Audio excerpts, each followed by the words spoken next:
If your kids are watching, maybe pause this for a moment. This man raped a 3-month-old who required reconstructive surgery, and he drowned a 3-year-old.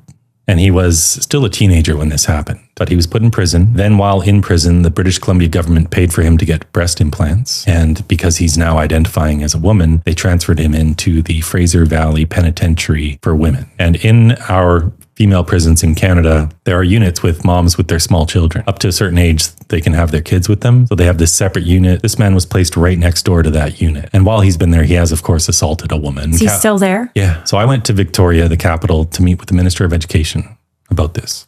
He wouldn't meet with me. If I just say I'm going to go, we'll see what happens. I went to meet him. He wouldn't meet. I actually walked into his campaign headquarters. I stumbled upon it. There were all these new Democratic Party members. It's called the NDP. They're far left party, and they are our ruling party in BC. And I talked to this woman at the desk. Her name's Grace Lohr. I didn't know who she was. I just walked in and started telling her all about this child abuse, of child transition, all about puberty blockers, everything. And for about 10 minutes, everyone in this building fell quiet, and they listened to me basically give this 10-minute speech to this woman listening to me at the desk. I told her all about the child abuse, and then I got to this women in prison story, and I told her about this man. His name's Adam Labukin. I told her exactly what I just told you. And when I was telling that story, another politician shut me down. She said I was making them feel unsafe.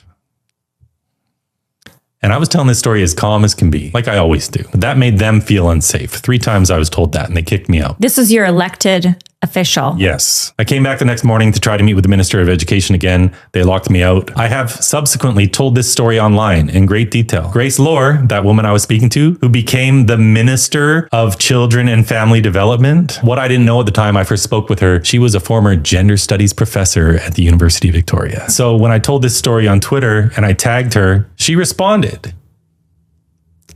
proudly stating simply, I stand with the transgender community.